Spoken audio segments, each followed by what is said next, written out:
which is, do you need £1 million in your ISA? And Craig, about that, that's kind of, rather than talk about the value, let's talk about the benefits of, of an ISA. And then maybe let's just bring in...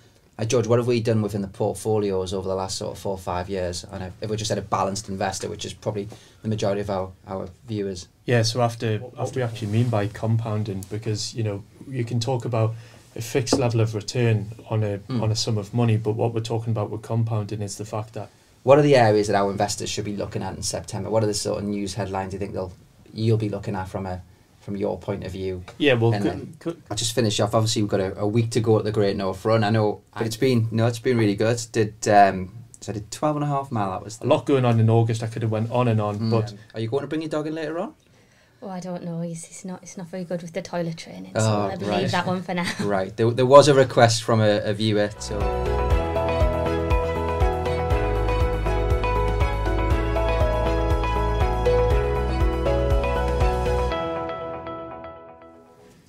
Good morning, afternoon, evening, whenever you're watching our podcast. Welcome to the Do More of Your Money podcast, episode 133. I can't believe we've got to this stage. Joined by some esteemed colleagues today. I think we've got some people back who came back by request, and then we've got some that had no choice. So welcome Craig Almond, pension transfer specialist. Good to see you again, Craig. Back by popular demand. George, portfolio manager. Thanks, George Bell, and then Sophie. I think the last time you did the podcast, you talked about your dog. Yeah. And you were meant to bring it on. You were meant to bring the dog with you. So we'll maybe bring that in later on. But joined by Sophie Bennett, senior client manager.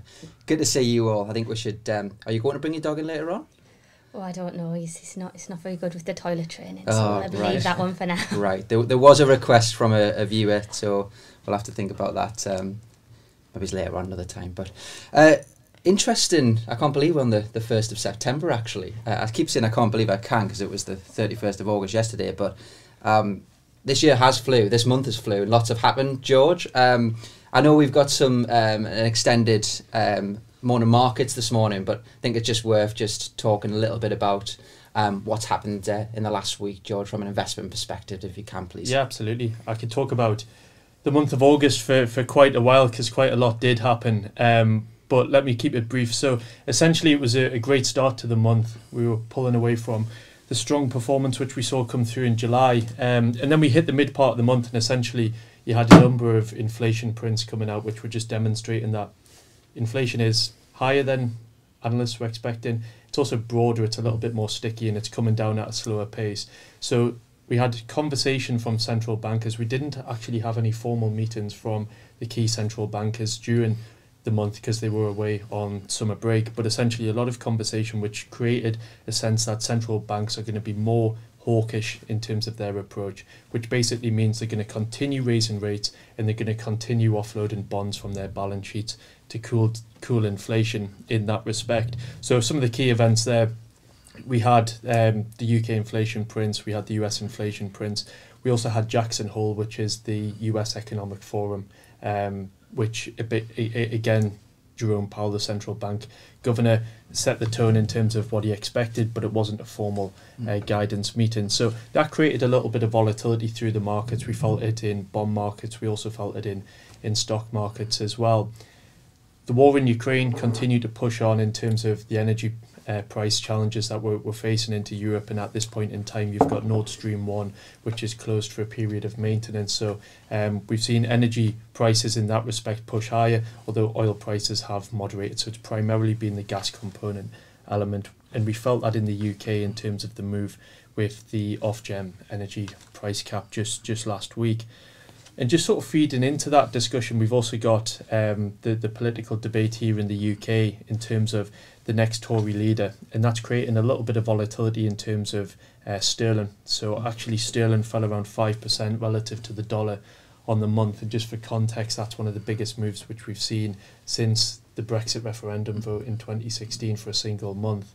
Now, essentially, why is the volatility? Because you've got a government who are trying to please the electorate. They're trying to find a way in which they can support the consumer, and that's likely to be through fiscal support. At the same time, you've got central banks further down the road trying to control inflation and raise interest rates to manage that challenge there. So a little bit of volatility which fed through into sterling assets through the course of the month. But I think there were also a number of prints which perhaps didn't get the full due attention. So, for example, the US inflation prints, we did start to see some softening in the core inflation print, which suggests that we could be seeing signs that we're nearly at that peak in terms of US inflation prints, and in US inflation prints could start to moderate in terms of that change.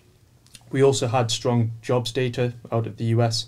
Chris on Morning Markets yesterday highlighted that for every available worker in the US available to get out there and change jobs, there's 2 postings out there for them. So they've got a huge amount of choice, there's a huge amount of demand for labour at this point in time. Chinese government, they stimulated their economy again, they reduced the cost of mortgages. And also we had the US Statement of Protocol signed, which again broadly went under the carpet, but it's something which we've been discussing even on this podcast for a number of years. Essentially, it's allowing US accountancy practice boards to go and audit Chinese companies which are listed in the US. And this has been a huge amount of saber rattling between Trump and Xi Jinping, and then it's been handed over to Joe Biden. I think it could be a big step forward in that respect, and it's something to, one of those longer term data points just to take a bit of credit from in terms of progress within the month of August. And as I say, there was no formal meetings from the central bankers, so a lot of conversation which led to that volatility. September, we get back on track. We've got central bankers back, we've got meetings scheduled, we'll get some formal guidance in terms of their view on economic growth, inflation, employment, and what are they going to do about policy to put some of these concerns to rest. So a lot going on in August. I could have went on and on, but that's some of the key points. Yeah, I think September is an interesting time. Lots going on, as obviously in the UK, new Prime Minister. I think it's interesting with the gas and electricity prices, and I know personally I kind of went through that process of looking. I was one of these people where I switched my gas and electricity beforehand. That company went into administration and then got moved to one of the major gas providers. I went from paying £60 a month to I think I'm now £270 a month. Yeah. And there's likely more increases to happen, obviously in October. Well, there is in October and next year. So I think that'll be an interesting point to deal with. It's a funny one, gas, because in terms of the metric that you use to measure the price of gas, everybody understands how much a barrel of oil costs because it's a physical barrel and you can picture it. If you were to say what's the barrel equivalent of gas in that respect, so you've got oil, which is just under $100 a barrel at this point in time. We did some work and it looked at, if you take a barrel of European gas, it's around $500. So it's 5 times the price of a barrel of oil. And that's the wash through that we're seeing in terms of those inflation prints. And it's a much bigger problem in Europe than it is in the States, because the States took the initiative many years ago to invest heavily in this sector. So they're much more self-sufficient. They're actually exporting gas. Whilst here in the UK and in Europe, much more dependent upon those imports, and that's why closing down Nord Stream 1 and the what's it going to look like when that reopens, that's created quite a bit of conversation in markets. Interesting. Thanks, George. I think hopefully, as I said, just a little bit of a plug to the Morning Markets video, which I believe you've done this morning as well. So this is your second stint. It is, yeah. I've got the same tie on as well. Just get that one in. Just so people don't realise you wear the same suit and tie all the time. They were shot in the same sort of period. Okay, back to the title of the podcast today, which is, do you need £1 million in your ISA? And Craig and I, before the podcast, we were talking about this, because a little bit different to, we ran a podcast recently about, do you need £1 million in your pension? And it's a little bit different from an ISA perspective, Craig. So we worked at the numbers. You need to put about £10,000 in a year for 37 years, and we're kind of looking at growth rates of between sort of 4 and 5% to hit that £1 million target. So if you're 30-year-old and you start to save at that point, at 67-year-old, you could have £1 million in your ISA. Craig, talk about that. That's kind of, rather than talk about the value, let's talk about the benefits of an ISA. And then maybe let's just bring in, because I think this is what I'd rule out. I always, when I talk in these podcasts and talk about products, I always think that you have to have a mix of ISA and pension, personally, which is the way I invest for myself. But let's just talk a little bit about the ISA section, and then maybe move into so ISA versus pensions are really common. So what you'll have primarily, everyone has a savings account. Most people have an auto-enrollment pension. But after them two, by far and away, the two most popular products are an ISA and also a personal pension. So when we look at them two, there's a number of benefits to both. There's also a couple of disadvantages to both, and I think their two conversations will come up relatively commonly with clients. So I had a conversation the other day, off the top of my head. The guy was 35, looking to put £500 a month into a regular contribution. So we looked first time, we said, right, we could look at a pension. So he's got a 30 odd years till he's retiring, £500 a month. You're thinking, right, okay, so he's got a long term there to go. He's going to get tax relief on the front end. He's going to get tax efficient growth. And then when he accesses a pension on the back end, he's going to get tax efficiency there again, which sounds great, and it is a very good product for a lot of people. However, if you're investing that sort of money over that sort of time, the big restriction for him being 35 is you can't then go and access that fund until minimum pension age, which is age 55. So when you're looking at it from that perspective, it's a bit of a red flag, because he's contributing a lot of money over that period. He then is limited to how he can actually take that money back out, which is a big problem for him. So then we look at ISAs. ISA, you can adopt the same investment approach. You can use the true potential portfolios aligned to what risk you want to take. Exactly the same way you would in a pension, but you've got that flexible access from now all the way up to age 55 and beyond. And I think for somebody who's a number of years away from retirement, an ISA is potentially a better strategy because of that. Mm-hmm. I think it's interesting because if we just look at the ISA flexibility and start off on the ISA from a positive perspective, yes, you get the tax-free growth. That's obviously a major positive to it. You are restricted to how much you can put in, similar to a pension, but it's effectively half from that perspective. But there is that element of being able to withdraw in a tax year. Talk a little bit about that, Craig, where you can the withdrawal options. Yeah, so just touching on contributions firstly, I know you kind of touched on it there. £20,000 is maximum in an ISA, whereas £40,000 within a pension, relative to how much you earn, of course. But you have got the benefits of carry forward and so on, which we're not going to go into too much detail today. But in terms of drawing on your pension, whatever you take from a pension after age 55, 25% is tax-free. The remainder is taxable at your marginal rate. So you can be clever and play around and use tax-free cash to supplement your income and boost it in a massively tax-efficient way. But within an ISA, you can draw on that at any time free of tax. And obviously, any growth that you've made on the pension, there's no gains taxed as there would be in a general investment account. So yeah, it's massively, if you're let's say you're a high rate taxpayer and you're looking to take a top up to your income, accessing a pension could incur potential charges, particularly if you're using a crystallised fund. Whereas in an ISA, you can top that up with no implications down the line. So they are massively tax efficient and massively tax advantageous for people, especially if you've got the capital to put money in. You mentioned £10,000 there as a contribution over 37 years to get £1 million, which is a lot of money, and you're not getting the added benefits from an employer contribution. But you know, it demonstrates that the more you put in over a longer period of time, the benefits are compounding. You can build yourself a big ISA pot, which you can then use to supplement in the future. And I think that's positive. I think it's actually just the simple maths for compounding, because I think £10,000 for, especially when you're younger, can be a lot of money to put away, and most people probably won't be able to afford doing that. And as you get on later on in life, you know, as your children leave and your mortgage paid off, you can start to afford that. So the difference of compound, it can make a big difference. We looked at it starting up, and my basic assumption was, well, to put £1 million in a pension, you get 20,000 a year, so you need 50 years to do that. But the difference is actually you can save a lot less. You know, just by. Well, you can see without compounding £10,000 over 37 years, it's 370,000. It's huge. Nearly tripling your money by having it in a. Obviously, there's always with stocks and shares. I suppose primarily you're going to get the premium investing in equity-backed instruments, and I think that's an important thing to make. When people think of ISAs, they think of savings accounts. And that's the conversation that you normally have. Oh, I've got an ISA with the bank. Well, actually, that's just a cash account which has a tax wrap around it, and it's not particularly advantageous because your money's not going to work for you.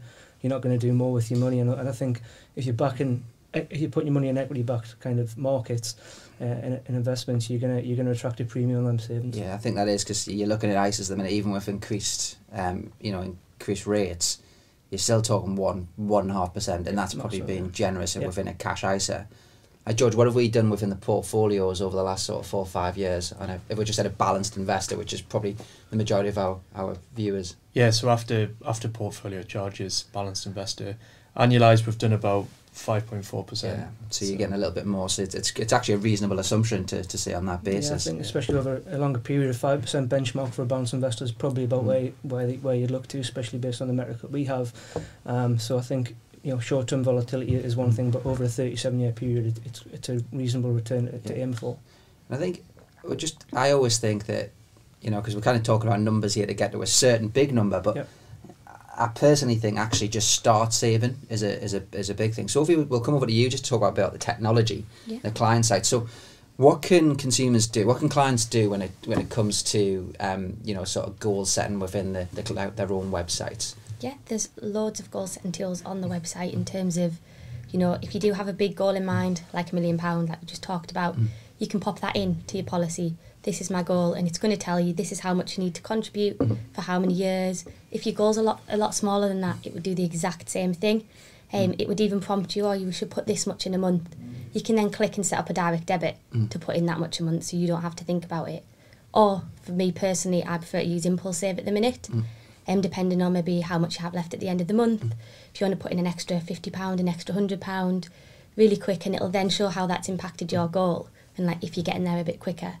And what it's all on a nice easy graph, so where you are, where you want to be, how long it's going to take you to get there. So it does it all for you, so you don't have to think about it really. Yeah, and I think it's great. And what I would say is that don't be worried about having a gap to a goal. It depends on the type of save you are. As I said, we always categorise this, but there's people starting their saving journey. There's people who are in the middle of their savings journey in terms of maybe you know, thinking about, I want to retire 10, 15 years, and we've got people that are retired. So, you know, your gap could be big as it starts, but actually gets closer as you're able to afford to put more money in. It's interesting. I'm going through that stage of life where, you know, earlier in life I was okay. I then had a child. And now now I'm all of a sudden a little bit worse off than I was. But I know that'll get easier as I get older.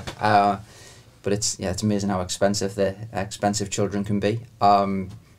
It's his birthday next week, and I think he's now got a scooter that actually he's probably got more apparatus than I have. And he's wanting to buy a slide and everything in the garden, etc. So I won't be saving £1 million in an ISA. I don't think it'll be doing kids' toys.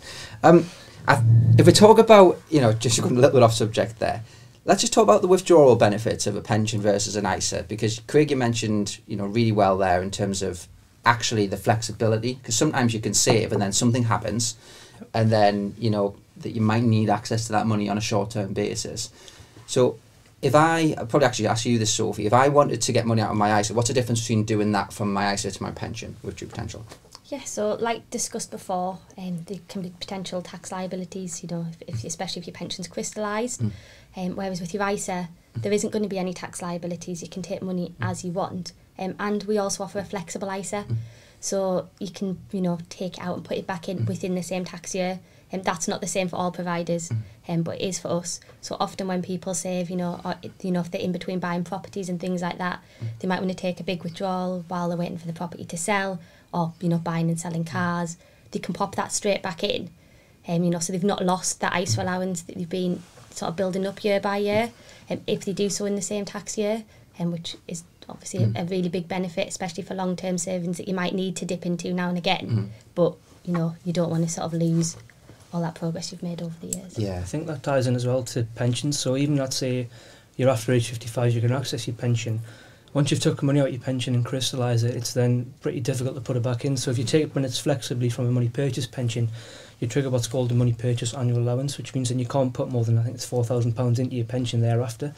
Whereas you could take money out of your ISA and put it back in, and I think that's a big thing for consideration. I think that's important to say, actually, Craig. So, you know, if I take money out of my pension, you know, over my tax-free cash, and I currently have a £40,000 limit, obviously depending on what you earn. If you take out that, you've said it reduces to 4, and I think this is something you need to consider, especially if you're still working. It is a big thing, and I think it's one which doesn't sound, it's probably not a thing which a lot of people have heard of, money purchase and allowance. It's probably not something which springs to people's minds, but it's quite a common scenario in retirement. Let's say you're 63, you're taking a flexi access drawing for your pension, you're withdrawing a regular income as you would. As soon as you access your pension in a flexible manner, that kicks into place, and then you can't there go and invest the sums of money that you'd like to.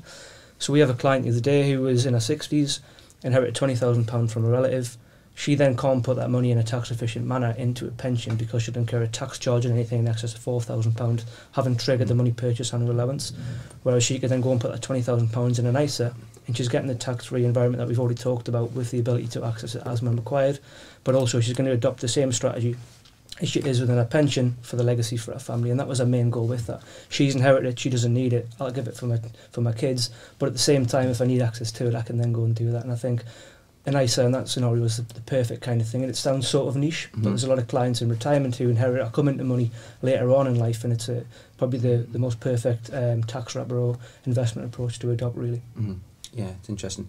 I think that if we just kind of go back to how to get to £1 million, from that, I think the discipline of saving into a pension that you can't take out can make it a little bit easier, but you can be disciplined with an ISA as well in terms of that regular savings amount. Yeah, I think obviously with you, the big thing about a pension for a lot of people now is you have auto-enrolment. We offer auto-enrolment myself as True Potential, so it's kind of a subconscious investing. You're doing it without actually having to commit money to it every month. So changing the mentality in an ISA is you having to then go and set up an ISA and put money in. It's not already created for you as an auto-enrolment scheme would be.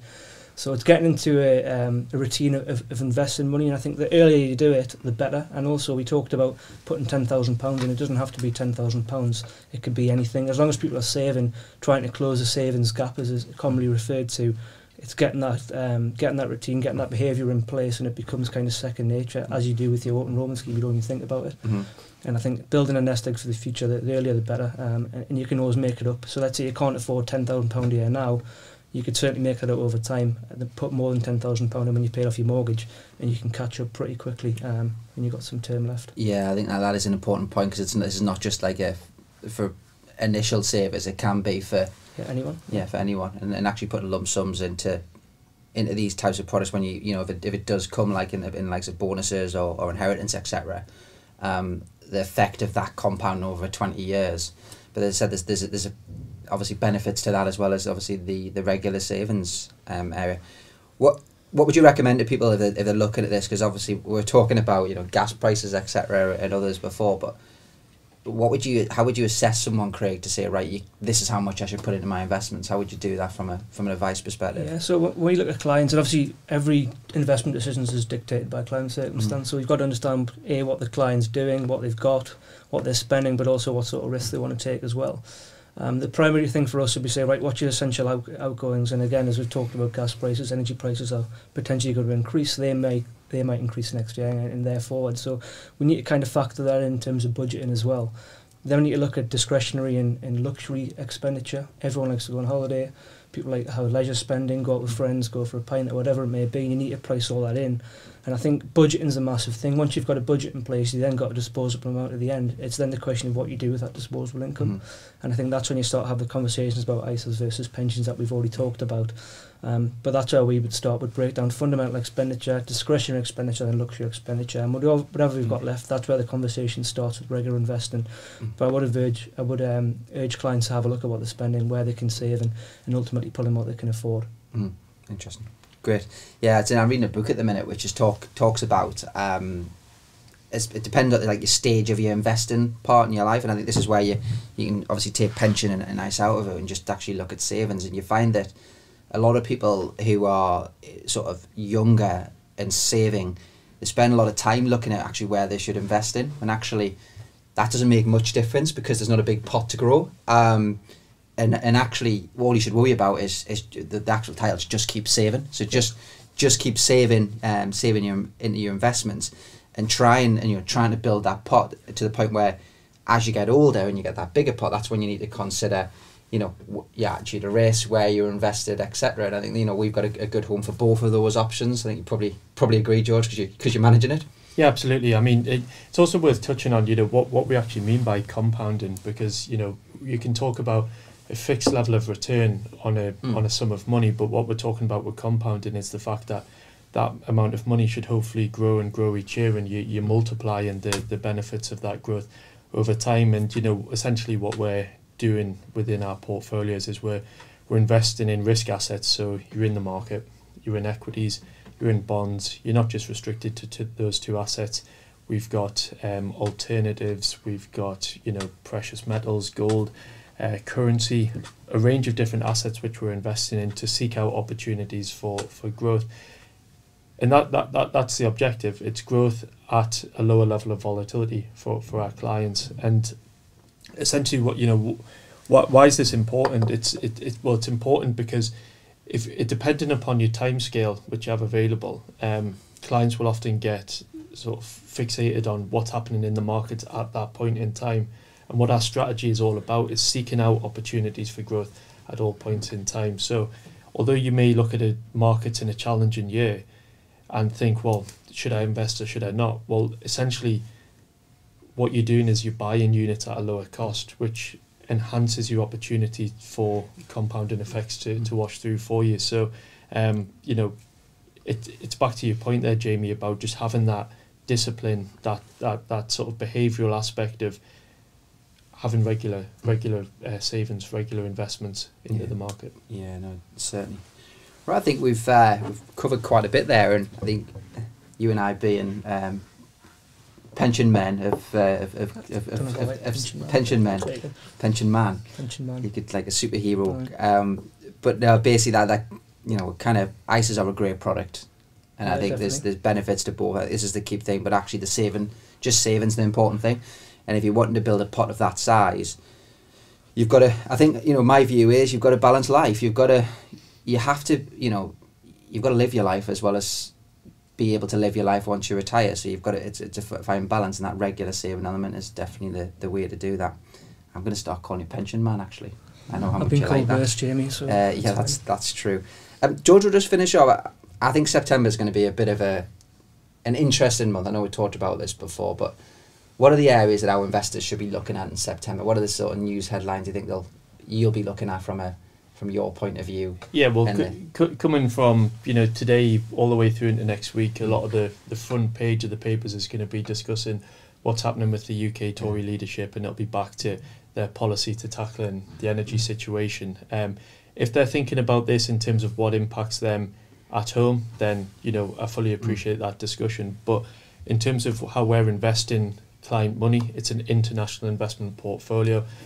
The bigger topic on the global stage is around central banks, inflation and growth. So as I say, this month we'll be getting back on track in terms of we will be having those formal central bank meetings.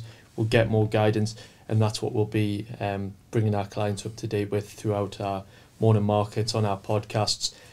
The discussion around central banks raising rates isn't new to us on the investment team. We've been discussing and planning for this for around the last 18 months, and we've been positioning portfolios for this. So essentially what we're looking for is the evolution in the guidance, but behind that we're working with teams who are based all around the world, have very close observations on the central banks and the projections from those, and that all feeds into all of the information that we have here on the desk and implement in terms of our view, strategy and positioning for portfolios. Great, and I think that let's just plug morning markets again, actually, because if you just want a very quick snapshot of what's happened for the day and what's going on, it personally, watch it most days, it just gives you that little bit of extra information if you just want to kind of know from the media, because it's really difficult to interpret markets if you watch the news at this minute in time. Yeah, so that's what we try and do. We try and bring information from all sorts of different sources, and just centralise it, strip out the jargon, and just give you a consistent format of unbiased news and information in a short space of time. Great. I'll just finish off. Obviously, we've got a week to go at the Great North Run. I know. Is anyone else running in this room? Have you ever run it before? Yeah, I did it a few years back. Did you? It's a fantastic day. I'm at a wedding on the day in which it's happening, but so I had to put me through this. Valid excuse. No, I'm doing it this year. I was due to do it last year, and I was really poorly the day before, which meant I couldn't do it. So I did a lot of training. So when you do all that training, you can't do it. I was devastated. So I'm doing it this year again. How's your training going? Really well, actually. I did. I've been running to work, as obviously our viewers don't know where I live, but I live about 10 mile away. Right. So I've been getting up early, having some breakfast, doing a bit of work, and then running into work, and then getting here, and everyone thinks I'm mad. But it's been really good. So I did 12.5 mile. That was the last one I did. I think that's probably enough. I don't think I'll do another big stint. but I'm hoping to get under 150. I've done it before. I did 156, and I'm aiming for 150. Yeah. I kind of said I hope I just beat Greg, but because this is what he said to me last year. I think I'd be all right with that one now. That'd be a good time. No, it's good. I would say we do. As well. I think it's a great charity. We do it for the Sunshine Fund. If any of our viewers, we'll put the link on there. But we do it for the Sunshine Fund. There's a few of us from True Potential doing it this year. Great local charity, provides specialised equipment for children with disabilities. So it's a really good cause, and it's great because TP, basically any pound that we get donated, TP double it. So really helps. So I'm really looking forward to it. It's a great race. If anyone hasn't done it before, there is people all 13 mile on both sides of the roads. It's a fantastic event. So very much looking forward to that. Best of luck to you. Yeah, and very much looking forward to reducing the amount of running I'm doing as well at this minute in time from next week. So great. Well, thank you all. I think that was a really useful, hopefully useful podcast for everyone. We'll wrap that up there. Please like and subscribe. But thank you very much. Hope everyone has a great weekend. Thank you. If you're interested in taking your investing to the next level, or would like to know more about the options available to you when you retire, then download our free guides to ISAs and pensions. These are available in the video description below.